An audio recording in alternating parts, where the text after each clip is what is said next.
മുന്നോക്ക ജാതികളിലെ സാമ്പത്തികമായി പിന്നോക്കം നിൽക്കുന്നവർക്ക് സർക്കാർ ഉദ്യോഗങ്ങളിലും വിദ്യാഭ്യാസ സ്ഥാപനങ്ങളിലും 10% സംവരണം ഏർപ്പെടുത്താനുള്ള ഭരണഘടനാ ഭേദഗതി ബിൽ പാർലമെന്റിൽ പാസായി.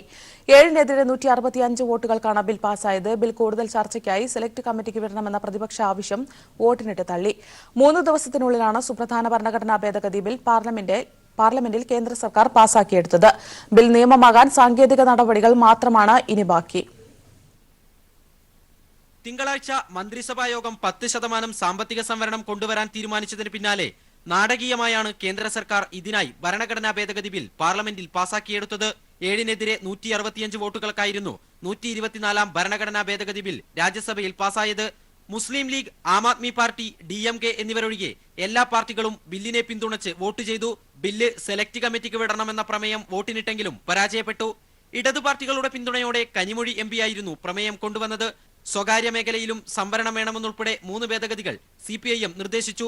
സഭയിൽ കേന്ദ്ര സർക്കാരിന് ഭൂരിപക്ഷമുണ്ടായിരുന്നില്ല. എന്നാൽ പ്രതിപക്ഷ പാർട്ടികളുടെ പിന്തുണയാണ് ബിൽ പാസാക്കാൻ കേന്ദ്ര സർക്കാരിനെ സഹായിച്ചത്. ലോക്സഭ കഴിഞ്ഞ ദിവസം മൃഗീയ ഭൂരിപക്ഷത്തിൽ ബിൽ പാസാക്കിയിരുന്നു. ബില്ല് പാസാക്കാനായി കേന്ദ്ര സർക്കാർ ഒരു ദിവസത്തേക്ക് രാജ്യസഭ നീട്ടിയിരുന്നു. കേന്ദ്ര സംസ്ഥാന അധികാര വിഭജന സമവാക്യങ്ങളെ ബാധിക്കാത്തതിനാൽ ബില്ലിന് സംസ്ഥാനങ്ങളുടെ പിന്തുണ വേണ്ട. അതിനാൽ ബില്ല് നിയമമാകാൻ രാഷ്ട്രപതിയുടെ ഒപ്പ് മാത്രം മതി. ബില്ല് പാസായെങ്കിലും ബില്ലിന്റെ നിയമപരമായ നിലനിൽപ്പ്, സംവരണ മാനദണ്ഡങ്ങളിലെ പ്രശ്നങ്ങൾ, ലോക്സഭാ തെരഞ്ഞെടുപ്പിൽ ബില്ല് സൃഷ്ടിക്കുന്ന പ്രതിഫലനം, ഇങ്ങനെ ചോദ്യങ്ങൾ ഇനിയും ബാക്കിയാണ്. Sarath K Sasi, news bureau, Delhi. 10% സാമ്പത്തിക സംവരണം ഏർപ്പെടുത്താനുള്ള കേന്ദ്ര സർക്കാർ നീക്കം ലോക്സഭാ തെരഞ്ഞെടുപ്പ് മുന്നിൽ കണ്ട് 30% മുന്നോക്ക വോട്ടുകളിൽ കണ്ണുവെച്ചുള്ളതാണ് കേന്ദ്രത്തിന്റെ നീക്കം. സംവരണ മാനദണ്ഡങ്ങൾ, നിയമപ്രശ്നങ്ങൾ എന്നീ വിഷയങ്ങളിലെ ആശങ്ക പരിഹരിക്കാതെയാണ് കേന്ദ്ര സർക്കാരിന്റെ നീക്കം. പ്രതിപക്ഷ പാർട്ടികൾ ബില്ലിനെ തത്വത്തിൽ അനുകൂലിക്കുന്നുവെങ്കിലും എതിർപ്പുന്നയിക്കുന്നതും ഈ തെരഞ്ഞെടുപ്പ് നേട്ടം കേന്ദ്രം ലക്ഷ്യമിടുന്നതുകൊണ്ടാണ്. കേന്ദ്രമന്ത്രിസഭാ യോഗം സാമ്പത്തിക സംവരണം കൊണ്ടുവരാൻ തീരുമാനിക്കുന്നു. ചൊവ്വ, ബുധൻ തീയതികളിൽ ഇതിനായി ഭരണഘടനാ ഭേദഗതി ബിൽ ധൃതി പിടിച്ച് പാർലമെന്റിൽ പാസാക്കുന്നു. ലോക്സഭാ തെരഞ്ഞെടുപ്പ് നേട്ടം മാത്രമാണ് കേന്ദ്രത്തിന്റെ ധൃതി പിടിച്ച ഈ നീക്കത്തിന് പിന്നിൽ. സംവരണത്തിനായി നിശ്ചയിക്കപ്പെട്ട മാനദണ്ഡങ്ങളുടെ കാര്യത്തിൽ നിന്ന് തന്നെ ഇക്കാര്യം വ്യക്തമാണ്. 8 ലക്ഷം രൂപയിൽ താഴെ വാർഷിക വരുമാനമുള്ളവർ സംവരണത്തിനായി പരിഗണിക്കപ്പെടുമെന്ന് കേന്ദ്രം പറയുന്നു. നബാർഡ് 2016-17 വർഷം നടത്തിയ സർവേ പ്രകാരമുള്ള കണക്കുകൾ പരിശോധിച്ചാൽ ഈ മാനദണ്ഡ പ്രകാരം രാജ്യത്തെ ഗ്രാമീണ ജനസംഖ്യയിലെ 99% പേരും സംവരണത്തിനർഹരാണ്. 2015-16 കാർഷിക സെൻസസ് പ്രകാരം കേന്ദ്ര സർക്കാർ സംവരണത്തിനായി അനുവദിച്ച കൃഷിഭൂമിയുടെ പരിധിക്ക് താഴെയാണ് ജനസംഖ്യയിലെ 86% ജനങ്ങളും കൈവശം വെച്ചിരിക്കുന്ന ഭൂമി. അടുത്ത മാനദണ്ഡമായി കേന്ദ്രം നിശ്ചയിച്ചത് 1000 സ്ക്വയർ ഫീറ്റിൽ താഴെ വീടുള്ളവർക്ക് സംവരണം ലഭിക്കുമെന്നാണ്.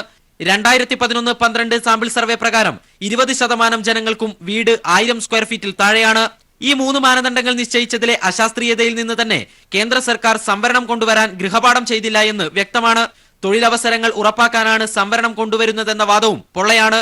പുതിയ തൊഴിലവസരം സൃഷ്ടിക്കാൻ തയ്യാറാകാത്ത കേന്ദ്ര സർക്കാരാണ് ഇപ്പോൾ തൊഴിൽ നൽകുമെന്ന വാഗ്ദാനവുമായി വന്നിരിക്കുന്നത്. 2018 മാത്രം 1 കോടി ജനങ്ങൾക്ക് തൊഴിൽ നഷ്ടമായെന്ന കണക്കിൽ നിന്ന് തന്നെ ബില്ലിന്റെ ഉദ്ദേശശുദ്ധി വ്യക്തമാകുന്നു. ഇതൊന്നും കൂടാതെ സംവരണം 50% നിശ്ചയിച്ച സുപ്രീം കോടതി വിധി നിലനിൽക്കെയാണ് നിയമപരമായ പ്രത്യാഘാതങ്ങളെയും ഭയക്കാതെ കേന്ദ്രം ബിൽ കൊണ്ടുവന്നത്. ഈ രീതിയിൽ പ്രതിപക്ഷ പാർട്ടികൾ ചൂണ്ടിക്കാട്ടുന്ന പോരായ്മകൾ ഉണ്ടായിട്ടും കേന്ദ്രം എന്തുകൊണ്ട് ബില്ലുമായി മുന്നോട്ടു പോയി എന്നതിന് ഉത്തരം ഒന്നു മാത്രം: ജനസംഖ്യയിലെ 30% വരുന്ന മുന്നാക്ക വോട്ടുകൾ. News bureau, Delhi. Ayodhya case പുതിയതായി രൂപീകരിച്ച 5-അംഗ ഭരണഘടനാ ബെഞ്ച് ഇന്ന് പരിഗണിക്കും. അലഹബാദ് ഹൈക്കോടതി വിധിക്കെതിരെയുള്ള 16 ഹർജികളാണ് സുപ്രീംകോടതിയുടെ പരിഗണനയിലുള്ളത്. ഭരണഘടനാ ബെഞ്ചിന്റെ പരിഗണനാ വിഷയങ്ങളും അന്തിമവാദത്തിന്റെ തീയതിയും ഇന്ന് നിശ്ചയിച്ചേക്കും. ചീഫ് ജസ്റ്റിസിന്റെ അധ്യക്ഷതയിലുള്ള ബെഞ്ചിൽ ജസ്റ്റിസുമാരായ SA Bobde, NV Ramana, UU Lalit, DY Chandrachud എന്നിവരാണുള്ളത്. Ayodhya ഭൂമി സുന്നി വഖഫ് ബോർഡ്, നിർമോഹി അഖാര, രാംലല്ല വിരാജുമാൻ തുടങ്ങിയ കക്ഷികൾക്ക് വിഭജിച്ചു കൊടുത്ത അലഹബാദ് ഹൈക്കോടതിയുടെ 2010 ഉത്തരവിനെതിരായി 16 ഹർജികളാണ് കോടതിയുടെ പരിഗണനയിലുള്ളത്. അയോധ്യയിലെ 2.77 ഏക്കർ തർക്കഭൂമിയാണ് 3ആയി വിഭജിച്ച് നൽകിയത്. 3-അംഗ ബെഞ്ചിലുണ്ടായിരുന്ന ജസ്റ്റിസുമാരായ അശോക് ഭൂഷൺ, S അബ്ദുൽ നസീർ എന്നിവരെ ഒഴിവാക്കിയാണ് ബെഞ്ച് രൂപീകരിച്ചിരിക്കുന്നത്. ചീഫ് ജസ്റ്റിസ് ദീപക് മിശ്ര വിരമിക്കുകയും ചെയ്തു. പള്ളി ഇസ്ലാമിക വിശ്വാസത്തിന്റെ അവിഭാജ്യ ഘടകമല്ല എന്ന ഇസ്മായിൽ ഫാറൂഖി കേസിലെ വിധിയുടെ ഭരണഘടനാ സാധുത കൂടി പരിശോധിച്ച് വേണം ബാബരി കേസിൽ വിധി പറയാനെന്ന് നേരത്തെ സുന്നി വഖഫ് ബോർഡ് കോടതിയിൽ ആവശ്യപ്പെട്ടിരുന്നു.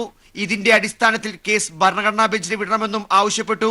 എന്നാൽ അന്ന് കേസ് പരിഗണിച്ചിരുന്ന മുൻ ചീഫ് ജസ്റ്റിസ് ദീപക് മിശ്രയുടെ അധ്യക്ഷതയിലുള്ള ബെഞ്ച് ആവശ്യം തള്ളി. രാജ്യം പൊതു തിരഞ്ഞെടുപ്പിലേക്ക് നീങ്ങുന്ന പശ്ചാത്തലത്തിൽ കോടതിയിൽ നിന്നുണ്ടാകുന്ന ഏതു തീരുമാനവും നിർണായകമാണ്. സുപ്രീം കോടതി വിധിക്ക് ശേഷം ഓർഡിനൻസിൽ തീരുമാനമെന്ന് പ്രധാനമന്ത്രി നരേന്ദ്രമോദിയും വ്യക്തമാക്കി കഴിഞ്ഞു. അതുകൊണ്ട് തന്നെ അന്തിമവാദം തുടങ്ങുന്ന തീയതി ഇന്ന് തീരുമാനിക്കുമോ എന്നാണ് ഏവരും ഒറ്റുനോക്കുന്നത്. അതിവേഗം വാദം കേട്ട് വിധി പറയണമെന്ന് കേന്ദ്രമന്ത്രിമാരും BJPയും ഉൾപ്പെടെ ആവശ്യം ഉന്നയിക്കുന്നതിന്റെ പശ്ചാത്തലത്തിലാണ് കേസ് കോടതിയുടെ പരിഗണനയ്ക്ക് വരുന്നത്. News bureau, Delhi. പ്രളയാനന്തര കേരളത്തിന്റെ പുനർനിർമ്മാണത്തിനായി സംസ്ഥാനത്ത് ദുരന്ത നിവാരണ സെസ്, വിദേശ വായ്പാ പരിധി ഉയർത്തൽ എന്നീ കാര്യങ്ങളിൽ നിർണായക തീരുമാനങ്ങൾ എടുക്കുന്ന GST കൌൺസിൽ യോഗം ഇന്ന് നടക്കും. 50 ലക്ഷം രൂപ വരെ വിറ്റുവരവുള്ള ചെറുകിട ഇടത്തരം സംരംഭങ്ങളെ GSTയിൽ നിന്ന് ഒഴിവാക്കാനുള്ള നിർദ്ദേശത്തിനും കൌൺസിൽ ഇന്ന് തീരുമാനമെടുക്കും. കേരളത്തിന്റെ പുനർനിർമ്മാണത്തിനായി GSTയിൽ നിന്ന് പ്രത്യേക ഫണ്ട് കണ്ടെത്താനുള്ള ശ്രമങ്ങൾക്ക് ഇന്ന് GST കൌൺസിലിന്റെ അംഗീകാരം ലഭിക്കും. 1% വരെ സെസ് 2 വർഷ കാലാവധിയിൽ ഏർപ്പെടുത്താൻ ഉപസമിതി GST കൌൺസിലിനോട് ശുപാർശ ചെയ്തിട്ടുണ്ട്. ദുരന്തങ്ങൾ ഉണ്ടാകുമ്പോൾ മറ്റു സംസ്ഥാനങ്ങളിൽ നടപ്പിലാക്കാവുന്ന തരത്തിലുള്ള നികുതി സമ്പ്രദായം കൊണ്ടുവരാനായിരുന്നു GST കൌൺസിലിന്റെ ആലോചന. അത് പ്രായോഗികമല്ലെന്ന് തിരിച്ചറിഞ്ഞതോടെയാണ് കേരളത്തിന് മാത്രം സെസ് പിരിക്കാൻ അനുമതി നൽകാമെന്ന തീരുമാനത്തിൽ ഉപസമിതി എത്തിയത്. കഴിഞ്ഞ ആഴ്ച ചേർന്ന കൌൺസിലിന്റെ ഉപസമിതിയാണ് ഈ നിർദ്ദേശം തയ്യാറാക്കിയത്. കൌൺസിലിന്റെ അംഗീകാരം ലഭിച്ചാൽ ഏതൊക്കെ ഉൽപ്പന്നങ്ങൾക്ക് സെസ് ചുമത്തണമെന്ന കാര്യത്തിൽ സംസ്ഥാന സർക്കാരിന് തീരുമാനമെടുക്കാം. കേരളത്തിന്റെ പുനർനിർമ്മാണത്തിനുള്ള വിദേശ വായ്പാ പരിധി എത്രയെന്ന് നിശ്ചയിക്കാൻ കേന്ദ്ര സർക്കാരിനോട് ശുപാർശ ചെയ്യണമെന്ന ആവശ്യവും GST കൌൺസിൽ ചർച്ച ചെയ്യും. ധന ഉത്തരവാദിത്ത ബില്ലിന് പുറമെയുള്ള വായ്പ ആയതിനാൽ ഇതിനു കേന്ദ്ര സർക്കാരിന്റെ അനുമതി വേണം. GST കൌൺസിൽ അനുകൂല തീരുമാനമുണ്ടായാൽ കേന്ദ്ര സർക്കാരിന് ശുപാർശ നൽകും. നിലവിൽ 20 ലക്ഷം രൂപ വാർഷിക വിറ്റുവരവുള്ളവരെയാണ് GSTയുടെ പരിധി നിന്ന് ഒഴിവാക്കിയിരിക്കുന്നത്. ഈ പരിധി 50 ലക്ഷമാക്കി ഉയർത്താനുള്ള നിർദ്ദേശവും കൌൺസിൽ ചർച്ച ചെയ്യും. 1.5 കോടി രൂപ വരെ വിറ്റുവരവുള്ളവർ നികുതി റിട്ടേൺ വർഷത്തെ ഒരിക്കലാക്കണമെന്ന ശുപാർശയിലും തീരുമാനം പ്രതീക്ഷിക്കുന്നുണ്ട്. ചെറുകിട സേവനദാതാക്കളുടെ GST 18 നിന്ന് 10 താഴെയാക്കി ചുരുക്കുക തുടങ്ങിയ ഉപസമിതി തീരുമാനങ്ങളും കൌൺസിൽ ചർച്ച ചെയ്യും. അതേസമയം സംസ്ഥാന സർക്കാർ ലോട്ടറിയുടെ നികുതി 12 നിന്ന് 28 ആക്കി ഉയർത്തണമെന്ന നിർദ്ദേശം ഇന്നത്തെ കൌൺസിലിലും ഉയർന്നു വന്നേക്കാം. News bureau, Delhi. താൽക്കാലിക ജീവനക്കാരായിരിക്കെയുള്ള സേവന കാലാവധിയും പെൻഷൻ പരിഗണിക്കണമെന്ന ഹൈക്കോടതി വിധിക്കെതിരെ KSRTC സമർപ്പിച്ച അപ്പീൽ സുപ്രീം കോടതി ഇന്ന് പരിഗണിക്കും. മാസം 110 കോടി രൂപയുടെ നഷ്ടത്തിലാണ് പ്രവർത്തിക്കുന്നതെന്നും ഹൈക്കോടതി വിധി നടപ്പാക്കിയാൽ അടച്ചുപൂട്ടേണ്ടി വരുമെന്നും വ്യക്തമാക്കി KSRTC ഇന്നലെ സുപ്രീം കോടതിയിൽ സത്യവാങ്മൂലം സമർപ്പിച്ചിരുന്നു. 428 കോടിയുടെ അധിക ബാധ്യതയുണ്ടാകുമെന്നും സത്യവാങ്മൂലത്തിൽ ചൂണ്ടിക്കാട്ടിയിട്ടുണ്ട്. നഷ്ടത്തിലാണെങ്കിൽ അടച്ചുപൂട്ടണമെന്ന് സുപ്രീം കോടതി നിരീക്ഷണം നടത്തിയതിന്റെ പശ്ചാത്തലത്തിലാണ് KSRTC സത്യവാങ്മൂലം സമർപ്പിച്ചത്. ലാവ്ലിൻ കേസ് സുപ്രീം കോടതി ഇന്ന് പരിഗണിക്കും. മുഖ്യമന്ത്രി പിണറായി വിജയൻ അടക്കം 3 പ്രതികളെ കുറ്റമുക്തരാക്കിയ ഹൈക്കോടതി ഉത്തരവ് റദ്ദു ചെയ്യണമെന്നാവശ്യപ്പെട്ട് CBI നൽകിയ ഹർജിയാണ് കോടതി പരിഗണിക്കുന്നത്. ലാവ്ലിൻ കേസിൽ നിന്ന് ഒഴിവാക്കണമെന്നാവശ്യപ്പെട്ട് 3 KSCB മുൻ ഉദ്യോഗസ്ഥരുടെ ആവശ്യവും കോടതിയുടെ പരിഗണനയിലുണ്ട്. അടിയന്തരമായി വാദം കേൾക്കേണ്ട സാഹചര്യമില്ലെന്ന് നേരത്തെ കേസ് പരിഗണിച്ചപ്പോൾ ജസ്റ്റിസ് NV രമണ അധ്യക്ഷനായ ബെഞ്ച് നിരീക്ഷിച്ചിരുന്നു. മുഖ്യമന്ത്രി പിണറായി വിജയന് പുറമെ മുൻ ഊർജ്ജ secretary K Mohanachandran, joint secretary A Francis എന്നിവരെയാണ് ഹൈക്കോടതി വിമുക്തരാക്കിയത്. കൂട്ടുപ്രതികളും KSCB മുൻ ഉദ്യോഗസ്ഥരുമായ R ശിവദാസ്, കസ്തൂരി രംഗയ്യർ, KG രാജശേഖരൻ എന്നിവരാണ് കേസിൽ നിന്ന് ഒഴിവാക്കണമെന്നാവശ്യപ്പെട്ട് സുപ്രീം കോടതിയെ സമീപിച്ചത്. CBI ഡയറക്ടർ അലോക് വർമ്മയ്ക്കെതിരായ ആരോപണങ്ങൾ ചർച്ച ചെയ്യാൻ ഉന്നതതല സമിതി യോഗം ഇന്ന് വൈകുന്നേരം വീണ്ടും ചേരും. കഴിഞ്ഞ ദിവസം രാത്രി പ്രധാനമന്ത്രിയുടെ വസതിയിൽ ചേർന്ന യോഗം തീരുമാനമാകാതെ പിരിഞ്ഞിരുന്നു. അഴിമതി ആരോപണത്തിൽ അലോക് വർമ്മയ്ക്ക് മറുപടി നൽകാൻ കൂടുതൽ സമയം നൽകണമെന്ന് മല്ലികാർജ്ജുൻ ഖാർഗെ യോഗത്തിൽ ആവശ്യപ്പെട്ടു. അതേസമയം ഡയറക്ടറായി വീണ്ടും ചുമതലയേറ്റ അലോക് വർമ്മ ഉദ്യോഗസ്ഥരുടെ സ്ഥലം മാറ്റ ഉത്തരവുകൾ ഉൾപ്പെടെയുള്ളവ റദ്ദാക്കി. CBI ഡയറക്ടർക്കെതിരായ അഴിമതി ആരോപണങ്ങൾ ചർച്ച ചെയ്യാൻ പ്രധാനമന്ത്രിയുടെ വസതിയിൽ ചേർന്ന യോഗത്തിൽ കോൺഗ്രസ് നേതാവ് മല്ലികാർജ്ജുൻ ഖാർഗെ, ചീഫ് ജസ്റ്റിസിന്റെ പ്രതിനിധിയായി ജസ്റ്റിസ് AK സിക്രി എന്നിവരാണ് പങ്കെടുത്തിരുന്നത്.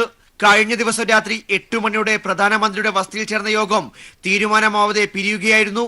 എന്നാൽ അലോക് വർമ്മയ്ക്കെതിരായ അന്വേഷണ റിപ്പോർട്ട് ഉന്നതതല സമിതി യോഗത്തിൽ അവതരിപ്പിക്കുകയും റിപ്പോർട്ട് ചർച്ച ചെയ്യുകയും ചെയ്തിട്ടുണ്ട്. CVC റിപ്പോർട്ടിന്റെ പകർപ്പ് ആവശ്യപ്പെട്ട മല്ലികാർജ്ജുൻ ഖാർഗെ റിപ്പോർട്ട് പഠിക്കാൻ കൂടുതൽ സമയം വേണമെന്നും ആവശ്യപ്പെട്ടിരുന്നു. അഴിമതി ആരോപണത്തിൽ മറുപടി നൽകാൻ അലോക് വർമ്മയ്ക്ക് അവസരം നൽകേണ്ടതുണ്ടെന്നും മല്ലികാർജ്ജുൻ ഖാർഗെ യോഗത്തിൽ ചൂണ്ടിക്കാട്ടി. പ്രത്യേക തീരുമാനങ്ങൾ ഒന്നുമെടുക്കാതെ പിരിഞ്ഞ സമിതി ഇന്ന് വീണ്ടും യോഗം ചേരാൻ തീരുമാനിക്കുകയായിരുന്നു. കഴിഞ്ഞ ദിവസം വിധി പറഞ്ഞ കോടതി 7 ദിവസത്തിനുള്ളിൽ യോഗം ചേരണമെന്നാണ് ഉത്തരവിട്ടിരുന്നത്. അതേസമയം വെള്ളിയാഴ്ചയാണ് യോഗത്തിൽ പങ്കെടുക്കാൻ സൗകര്യമെന്ന് ഖാർഗെ യോഗത്തെ അറിയിച്ചിട്ടുണ്ടായിരുന്നു. അലോക് വർമ്മയ്ക്ക് നഷ്ടപ്പെട്ട 77 ദിവസങ്ങൾ തിരിച്ചു നൽകണമെന്ന് ഇന്നത്തെ യോഗത്തിൽ ശക്തമായി ആവശ്യപ്പെടാനാണ് കോൺഗ്രസ് സഭാ നേതാവിന്റെ നീക്കം. അതേസമയം ഡയറക്ടറുടെ ചുമതലയിൽ തിരികെ പ്രവേശിച്ച അലോക് വർമ്മ താൽക്കാലിക ഡയറക്ടറായിരുന്ന നാഗേശ്വർ റാവു ഇറക്കിയ സ്ഥലം മാറ്റ ഉത്തരവുകൾ റദ്ദാക്കി. സ്പെഷ്യൽ ഡയറക്ടർ രാകേഷ് ശാസ്ത്രിയായ കേസ് അന്വേഷിച്ച AK ബസിയെ ആന്തമാനിലേക്ക് സ്ഥലം മാറ്റിയ ഉത്തരവും റദ്ദാക്കിയവരിൽ ഉൾപ്പെടുന്നു. News bureau, Delhi. ബിഷപ്പ് ഫ്രാങ്കോയ്ക്കെതിരായ ബലാത്സംഗ കേസിൽ സർക്കാർ സ്പെഷ്യൽ പബ്ലിക് പ്രോസിക്യൂട്ടറെ നിയമിച്ചു. കോട്ടയം ബാറിലെ അഭിഭാഷകനായ ജിതേഷ് ജെ ബാബുവിനെ സ്പെഷ്യൽ പബ്ലിക് പ്രോസിക്യൂട്ടറായി നിയമിച്ചത്. അതേസമയം കേസിൽ കോടതിയിൽ ഉടൻ കുറ്റപത്രം സമർപ്പിക്കുമെന്ന് അന്വേഷണ സംഘം വ്യക്തമാക്കി. അന്വേഷണ സംഘം നൽകിയ 3-അംഗ പാനലിൽ നിന്നാണ് കോട്ടയം ബാറിലെ അഭിഭാഷകനായ അഡ്വക്കേറ്റ് ജിതേഷ് ജെ ബാബുവിനെ സ്പെഷ്യൽ പബ്ലിക് പ്രോസിക്യൂട്ടറായി സർക്കാർ നിയമിച്ചത്. സൂര്യനെല്ലി കേസിലെ അഡീഷണൽ സ്പെഷ്യൽ പ്രോസിക്യൂട്ടറായിരുന്നു ജിതേഷ് ജെ ബാബു. കോളിളക്കം സൃഷ്ടിച്ച പ്രവീൺ വധക്കേസ്, ഒറീസ ദമ്പതി വധക്കേസ് എന്നിവയിൽ പ്രോസിക്യൂട്ടറായും പാറമ്പുഴ കൂട്ടക്കൊലക്കേസിൽ കോടതി നിയോഗിച്ച പ്രകാരം പ്രതിക്കു വേണ്ടിയും അഡ്വക്കേറ്റ് ജിതേഷ് ജെ ബാബു ഹാജരായിട്ടുണ്ട്. നേരത്തെ പ്രോസിക്യൂട്ടർ നിയമനം വൈകുന്നതിനെതിരെ പരാതിക്കാരിയായ കന്യാസ്ത്രീയുടെ സഹപ്രവർത്തകർ രംഗത്ത് വന്നിരുന്നു. സ്പെഷ്യൽ പബ്ലിക് പ്രോസിക്യൂട്ടറെ നിയമിച്ചതോടെ ഈ ആരോപണത്തിന് വിരാമമായി. അതേസമയം കുറ്റപത്രം നേരത്തെ പൂർത്തിയായെന്നും സ്പെഷ്യൽ പബ്ലിക് പ്രോസിക്യൂട്ടർ നിയമനം വൈകുന്നതാണ് കുറ്റപത്രം സമർപ്പിക്കുന്നതിന് തടസ്സമെന്നുമായിരുന്നു അന്വേഷണ സംഘത്തിന്റെ വിശദീകരണം. സ്പെഷ്യൽ പബ്ലിക് പ്രോസിക്യൂട്ടർ നിയമനം നടന്നതോടെ കുറ്റപത്രം സമർപ്പിക്കുന്ന അടക്കമുള്ള നടപടിക്രമങ്ങൾ വേഗത്തിൽ പൂർത്തിയാകുമെന്ന് അന്വേഷണ ഉദ്യോഗസ്ഥർ പ്രതികരിച്ചു. News bureau, Kottayam. മകരവിളക്കിന് ഇനി 4 ദിവസങ്ങൾ മാത്രം ശേഷിക്കെ ശബരിമലയിൽ ഭക്തജനത്തിരക്കേറുന്നു. മകരവിളക്കിനെത്തുന്ന തീർത്ഥാടകർക്കായുള്ള അടിസ്ഥാന സൗകര്യങ്ങളുടെ ഒരുക്കങ്ങളും അവസാന ഘട്ടത്തിലാണ്. മകരവിളക്ക് മഹോത്സവത്തിന് ഇനി 4 നാളുകൾ മാത്രം ശേഷിക്കെ ഭക്തരുടെ വലിയ തിരക്കാണ് ശബരിമലയിൽ അനുഭവപ്പെടുന്നത്. കഴിഞ്ഞ 2 ദിവസങ്ങളിലായി നടന്ന ദേശീയ പണിമുടക്ക് പോലും തീർത്ഥാടനത്തെയോ തീർത്ഥാടകരെയോ ബാധിച്ചില്ല എന്നതാണ് ശ്രദ്ധേയമായ കാര്യം. KSRTCയും പണിമുടക്ക് ദിവസങ്ങളിലും മുടക്കമില്ലാത്ത സർവീസുകളാണ് നടത്തിയത്. തീർത്ഥാടകരുടെ എണ്ണം വർദ്ധിച്ചതോടെ അപ്പം, അരവണ, പ്രസാദ കൗണ്ടറുകളിലും തിരക്ക് ദൃശ്യമാണ്. ഈ മകരവിളക്കിന് 4 ലക്ഷത്തോളം തീർത്ഥാടകർ എത്തിച്ചേരുമെന്നാണ് പ്രതീക്ഷിക്കപ്പെടുന്നത്. മകരവിളക്കിന് മുന്നോടിയായി തിരക്ക് നിയന്ത്രിക്കാനായി ബാരിക്കേഡ് നിർമ്മാണവും ദേവസ്വം ബോർഡ് ആരംഭിച്ചു. അതേസമയം തീർത്ഥാടകർക്ക് കുടിവെള്ളം എത്തിക്കാനായി ശുദ്ധജല പൈപ്പുകൾ സ്ഥാപിക്കുന്ന ജോലികളും ആരംഭിച്ചിട്ടുണ്ട്. മകരവിളക്കിന് 2 ദിവസം മുമ്പ് തന്നെ തീർത്ഥാടകർക്കായുള്ള മുഴുവൻ അടിസ്ഥാന സൗകര്യങ്ങളും ഒരുക്കുവാനാണ് ദേവസ്വം ബോർഡ് ഉദ്ദേശിക്കുന്നത്. News bureau, Sannidhanam. മകരജ്യോതി ദർശനത്തിന് പമ്പ ഹിൽ ടോപ്പിലേക്ക് തീർത്ഥാടകരെ കയറ്റിവിടുന്നത് സുരക്ഷിതമല്ലെന്ന് സ്ഥലത്ത് സുരക്ഷാ പരിശോധന നടത്തിയ വിദഗ്ധ സംഘം വിലയിരുത്തി. ജില്ലാ കളക്ടറുടെ നിർദ്ദേശപ്രകാരമാണ് വിവിധ വകുപ്പുകളുടെ നേതൃത്വത്തിൽ സ്ഥലത്ത് സംയുക്ത പരിശോധന നടത്തിയത്. പ്രളയശേഷം ഹിൽ ടോപ്പിലേക്കുള്ള റോഡിന്റെ ഇരുവശങ്ങളിലും വ്യാപകമായി തിട്ടയിടിഞ്ഞിട്ടുണ്ട്. നിലവിലിവിടെ സിമന്റിന്റെ ചാക്കിൽ മണൽ നിറച്ചാണ് താൽക്കാലിക തിട്ട കെട്ടിയിരിക്കുന്നത്. ഈ വഴി തീർത്ഥാടകർ കൂട്ടത്തോടെ സഞ്ചരിക്കുന്നത് അപകടമാണെന്ന് സമിതി നിരീക്ഷിച്ചു. പ്രളയത്തിൽ പമ്പയുടെ തീരത്ത് അടിഞ്ഞുകൂടിയ മണ്ണും തകർന്ന കെട്ടിടങ്ങളുടെ അവശിഷ്ടങ്ങളും ഹിൽ ടോപ്പിലാണ് തള്ളിയിരിക്കുന്നത്. കമ്പി കഷ്ണങ്ങൾ ഉൾപ്പെടെയുള്ളവ വ്യാപകമായി കൂട്ടിയിട്ടിരിക്കുന്ന ഇവിടേക്ക് നഗ്നപാതരായി തീർത്ഥാടകരെ കയറ്റിവിടുന്നത് സുരക്ഷിതമല്ല. മഴ പെയ്താൽ ഈ ഭാഗത്ത് മണ്ണിടിച്ചിലുണ്ടാകാനുള്ള സാധ്യതയും ഏറെയാണ്. പ്രളയത്തിൽ ഹിൽ ടോപ്പിൽ മുമ്പ് സ്ഥാപിച്ചിരുന്ന സുരക്ഷാ വേലികളും പൂർണ്ണമായി തകർന്ന നിലയിലാണ്. ചുരുങ്ങിയ ദിവസങ്ങളിൽ ബലമേറിയ സുരക്ഷാ വേലികൾ സ്ഥാപിക്കുന്നത് അപ്രായോഗികമാണെന്ന് സമിതി നിരീക്ഷിച്ചു. നിലവിലെ സാഹചര്യത്തിൽ മതിയായ സുരക്ഷാ ക്രമീകരണങ്ങൾ ഒരുക്കാതെ തീർത്ഥാടകരെ ഇവിടേക്ക് പ്രവേശിപ്പിക്കുന്നത് അപകടമാണെന്നാണ് വിദഗ്ധ സമിതിയുടെ വിലയിരുത്തൽ. ഇത് സംബന്ധിച്ചുള്ള വിശദമായ റിപ്പോർട്ട് സംഘം ജില്ലാ കളക്ടർക്ക് കൈമാറി. ഹിൽ ടോപ്പിന് പുറമെ പമ്പയിലെ മറ്റ് പ്രദേശങ്ങളിലെ സുരക്ഷാ ക്രമീകരണങ്ങൾ സംബന്ധിച്ചും സമിതി പരിശോധന നടത്തി. News desk. ഇത്തവണത്തെ അഗസ്ത്യാർകൂട സന്ദർശനത്തിന് യുവതികൾക്കും ഹൈക്കോടതി അനുമതി നൽകിയതോടെ യാത്രയ്ക്ക് തയ്യാറെടുക്കുകയാണ് തലസ്ഥാനത്തെ ഒരു പറ്റം യുവതികൾ. എന്നാൽ തങ്ങളുടെ വിശ്വാസ പ്രമാണത്തെ ലംഘിക്കാൻ യുവതികളെ അനുവദിക്കില്ലെന്നാണ് അഗസ്ത്യാർകൂട കാണിക്കർ ട്രസ്റ്റ് പറയുന്നത്. ഇതുവരെ പുരുഷന്മാർ മാത്രം യാത്രയ്ക്ക് അനുമതി ഉണ്ടായിരുന്ന അഗസ്ത്യാർ വന സന്ദർശനം യുവതികൾക്ക് കൂടി പ്രാപ്യമായത് ഈ വർഷമാണ്. വിലക്കപ്പെട്ട കൊടുമുടി താണ്ടാൻ പെൺകൂട്ടങ്ങൾ ഒരുങ്ങുകയാണ്. വനത്തിന്റെ വന്യസൗന്ദര്യം നുകരാൻ ഇന്നോളം അനുവാദമില്ലായിരുന്ന പെൺശരീരങ്ങൾക്ക് മുന്നിൽ ഇനി വേലിക്കെട്ടുകളില്ല. വാട്സപ്പ് കൂട്ടായ്മയിലൂടെ പരിചയപ്പെട്ട 10 പെണ്ണുങ്ങൾ കഴിഞ്ഞ 3 വർഷമായി സ്വപ്നം കണ്ട ആഗ്രഹമാണ് സാഫല്യത്തിലേക്ക് എത്തുന്നത്. അഗസ്ത്യാർകൂടം യാത്രയ്ക്കായി ഇവർ പലതവണ ശ്രമിച്ചിരുന്നു. എന്നാൽ സുരക്ഷാ പ്രശ്നങ്ങൾ ചൂണ്ടിക്കാട്ടി വനം വകുപ്പ് ഇതുവരെ ഇവരുടെ ആവശ്യത്തെ നിരാകരിച്ചു. ഇതിനെതിരെ ഹൈക്കോടതിയെ സമീപിച്ച് അനുകൂല വിധിയുമായിട്ടാണ് ഇവർ ഇത്തവണത്തെ അഗസ്ത്യാർകൂട യാത്രയ്ക്കൊരുക്കുന്നത്. യാത്രകൾ ജീവിതവ്രതമാക്കിയ Shiny Rajkumar, Sakhi women resource centre coordinator Rajitha, medical college ജീവനക്കാരിയായ മീന, അഭിഭാഷകയായ ഷേർലി എന്നിവരടങ്ങുന്ന ഒരു സംഘം യുവതികളാണ് യാത്ര തിരിക്കുന്നത്. ഈ 13 കിലോമീറ്റർ നടക്കണം കാട്ടിൽ കൂടെ, അതിനുശേഷം 6 കിലോമീറ്റർ സ്റ്റീപ്പായിട്ട് കയറണം എന്നൊക്കെ പറയുമ്പോൾ നമ്മൾ തീർച്ചയായിട്ടും തയ്യാറെടുപ്പൊന്നും ഇല്ലാതെ പോകാൻ പറ്റുകയില്ല. അതുകൊണ്ട് തന്നെ ഇപ്പം സ്ഥിരം ട്രക്ക് ചെയ്യുന്ന ആൾക്കാർക്ക് വലിയ പ്രശ്നം ഉണ്ടാവില്ല. അല്ലാതെയുള്ള ആൾക്കാർക്ക് കുറച്ചും കൂടെ ഫിറ്റ് ആവേണ്ടിയിരിക്കുന്നു. അതിനുള്ള എക്സസൈസുകളും ഒക്കെ കൃത്യമായിട്ട് ചെയ്യുന്നുണ്ട്. പുരുഷന്മാർ കണ്ട് ആസ്വദിക്കുന്ന കാഴ്ചകൾ സ്ത്രീകൾക്കും ആസ്വദിക്കണം, കാണണം, അവിടെ എത്തണം. ഇതായിരുന്നു ഞങ്ങളുടെ ഡിമാൻഡ്, മറ്റൊന്നുമില്ല. ഞങ്ങളെ തടഞ്ഞു കഴിഞ്ഞാൽ പുരുഷന്മാരും പോകണ്ട, നമുക്ക് ഒരുമിച്ച് എല്ലാവർക്കും അവിടെ അങ്ങ് സ്റ്റേ ചെയ്യാം, അത്രേ ഞാൻ ഉദ്ദേശിക്കുന്നുള്ളൂ. നമ്മൾ 4 വർഷം കൊണ്ടുള്ള പൊരുതി നേടിയിട്ടുള്ള ഒരു വിജയമാണിത്. തീർച്ചയായിട്ടും ഞങ്ങൾക്ക് ഇത്തവണ അഗസ്ത്യകൂടം കയറണം. എന്നാൽ ബ്രഹ്മചാരിയായ അഗസ്ത്യമുനിയുടെ സാന്നിധ്യമുള്ള വനത്തിൽ യുവതികൾ കയറാൻ പാടില്ലെന്നാണ് കാണി സമുദായം പറയുന്നത്. ഏത് കോടതിയിൽ നിന്ന് അനുവാദം കൊടുത്തിരുന്നാലും ഞങ്ങൾ തടക്കും. 50 വയസ്സ് തികയാത്തവരവിടെ വന്നാൽ നമ്മൾ തടയും, അതിന് യാതൊരു മാറ്റവുമില്ല, കാണിക്കാതെ തന്നെ തടയും. നമ്മൾ അതിന്റെ അകത്ത് കിടക്കുന്നവരും അതിന്റെ അകത്ത് കയറി പോകണില്ല. 55 വയസ്സായ പെണ്ണുങ്ങൾ പോലെ അഗസ്ത്യരടുത്ത് പോകണില്ല. എന്നിട്ട് ഈ നാട്ടിൽ കിടക്കുന്ന പെണ്ണുങ്ങൾക്ക് തന്നെ എന്ത് തടയും, കറക്റ്റായി തടയും. നിബിഡ വനവും കാട്ടരുവിയും ചെങ്കുത്തായ പാറക്കെട്ടുകളുമുള്ള അഗസ്ത്യാർ വനത്തിൽ യുവതികൾക്ക് മാത്രമായി പ്രത്യേക സൗകര്യങ്ങൾ ഒരുക്കാനാവില്ലെന്നതാണ് വനം വകുപ്പിന്റെ നിലപാട്. ജനുവരി 15 തുടങ്ങി മാർച്ച് വരെ നീണ്ടു നിൽക്കുന്ന അഗസ്ത്യാർകൂട സന്ദർശനത്തിൽ ഇത്തവണ യുവതികൾ കൂടി ചേരുന്നതോടെ ചരിത്ര സംഭവമായി മാറും. എസ് ജീവൻകുമാർ, തിരുവനന്തപുരം. ശബരിമല യുവതീ പ്രവേശനത്തിന്റെ പേരിൽ പ്രഖ്യാപിച്ച ഹർത്താലിന്റെ മറവിൽ സംഘപരിവാർ കാസർഗോഡ് ജില്ലയുടെ വടക്കൻ മേഖലയിൽ നടത്തിയ അക്രമങ്ങളിൽ പോലീസ് നടപടികൾ ശക്തമാക്കി. രജിസ്റ്റർ ചെയ്ത 50 കേസുകളിൽ 123 പ്രതികളെ പോലീസ് അറസ്റ്റ് ചെയ്തു. കേസുകളിലെ മുഴുവൻ പ്രതികൾക്കെതിരെയും നിയമ നടപടി സ്വീകരിക്കുമെന്ന് കാസർഗോഡ് ASP ഡി ശിൽപ പറഞ്ഞു. ശബരിമല യുവതീ പ്രവേശനത്തിന്റെ പേരിൽ നടന്ന ഹർത്താലിന്റെ മറവിൽ കാസർഗോഡ് ജില്ലയിൽ വടക്കൻ മേഖലയിൽ നടന്ന അക്രമങ്ങളിൽ ശക്തമായ നടപടികൾ സ്വീകരിച്ചു വരികയാണ് പോലീസ്. വർഗീയ സ്വഭാവമുള്ളതാണ് ഭൂരിഭാഗം അക്രമ സംഭവങ്ങളും. അതുകൊണ്ട് തന്നെ ശക്തമായ ജാഗ്രത പുലർത്തി വരികയാണ് ഈ മേഖലയിൽ പോലീസ്. മുഖം മറച്ചാണ് പ്രതികൾ പലരും അക്രമങ്ങളിൽ പങ്കെടുത്തത്. അതുകൊണ്ട് പ്രതികളെ തിരിച്ചറിയാൻ സമയമെടുക്കുന്നതായും മുഴുവൻ പ്രതികളെയും പിടികൂടുമെന്നും കാസർഗോഡ് ASP ഡി ശിൽപ പറഞ്ഞു. Some people we have arrested, some we are still looking at. Some, in some cases we do not know the identity because they have covered their faces and all that. That is becoming a problem. Where we are able to find out, we have picked maximum people. We have tried to pick. There are some more that we are looking for, and very shortly we will arrest. Kasaragod sub ഡിവിഷനിൽ സംഘപരിവാർ ഹർത്താലിൽ നടന്ന അക്രമ സംഭവങ്ങളിൽ 50 കേസുകൾ register ചെയ്തിട്ടുണ്ട്. 123 പ്രതികളെ ഇതിനകം arrest ചെയ്തു. മുഴുവൻ പ്രതികളെയും അറസ്റ്റ് ചെയ്യുന്നതിനുള്ള തീവ്രശ്രമത്തിലാണ് പോലീസ്. സംഘപരിവാർ ആക്രമണത്തിൽ ഗുരുതരമായി പരിക്കേറ്റ ബാഡൂരിലെ സരസ്വതി, ഹവ്വാബി, ബായാറിലെ മദ്രസാധ്യാപകൻ കരീം എന്നിവർ മംഗളൂരുവിലെ ആശുപത്രിയിൽ ചികിത്സയിലാണ്. News bureau, Kasaragod. Sister Lucy കളപ്പുരയ്ക്കലിനെതിരെ കത്തോലിക്ക സഭയുടെ മുഖപത്രം. വാസ്തവവിരുദ്ധമായ കാര്യങ്ങൾ പ്രചരിപ്പിച്ച് സഭയെ സമൂഹത്തിന് മുന്നിൽ പരിഹസിച്ചെന്നാണ് വിമർശനം. ദീപികയിൽ പേര് പരാമർശിക്കാതെയാണ് ലേഖനം. സമരത്തിൽ പങ്കെടുത്തതും ചുരിദാറിട്ടതും അച്ചടക്ക ലംഘനമെന്നും മുഖപ്രസംഗത്തിൽ പറയുന്നു. വിവരങ്ങളുമായി ഉമേഷ് ചേരുന്നുണ്ട്. ഉമേഷ്, മറ്റെന്തൊക്കെയാണ് മുഖപ്രസംഗത്തിൽ പറഞ്ഞിട്ടുള്ളത്? അനശ്വരി, ബിഷപ്പ് ഫ്രാങ്കോയ്ക്കെതിരെ നിലപാടെടുത്ത സിസ്റ്റർ ലൂസി കളപ്പുരയ്ക്കലിനെതിരെയാണ് കത്തോലിക്ക സഭയുടെ രൂക്ഷ വിമർശനം ഉണ്ടായിരിക്കുന്നത്. സഭയുടെ ഉടമസ്ഥതയിലുള്ള പത്രത്തിലെ മുഖപ്രസംഗത്തിലാണ് സിസ്റ്റർ ലൂസിയെ രൂക്ഷമായി വിമർശിച്ചിരിക്കുന്നത്. പൊതുസമൂഹത്തിന് മുന്നിൽ സിസ്റ്റർ സഭയെയും സഭാ നേതൃത്വത്തെയും അവഹേളിച്ചുവെന്ന് ഈ മുഖപ്രസംഗത്തിൽ പറയുന്നു. സഭയ്ക്കെതിരെ വാസ്തവവിരുദ്ധമായ കാര്യങ്ങൾ സിസ്റ്റർ ലൂസി പ്രചരിപ്പിക്കുന്നുവെന്നും പേരെടുത്ത് പറയാതെ മുഖപ്രസംഗത്തിൽ വിമർശിക്കുന്നുണ്ട്. മാനന്തവാടി രൂപത PRO നോബിൾ പാറയ്ക്കലാണ് സഭാ ഉടമസ്ഥതയിലുള്ള പത്രമായ ദീപികയിൽ സിസ്റ്റർ ലൂസിയെ വിമർശിച്ച് മുഖപ്രസംഗം എഴുതിയിരിക്കുന്നത്. പൊതുസമൂഹത്തിന് മുന്നിൽ കന്യാസ്ത്രീ സന്യാസത്തെ അപഹാസ്യമാക്കുമ്പോൾ യഥാർത്ഥ സത്യം പുറത്തറിയണം എന്ന് ചൂണ്ടിക്കാട്ടിയാണ് വിമർശനം തുടങ്ങുന്നത്.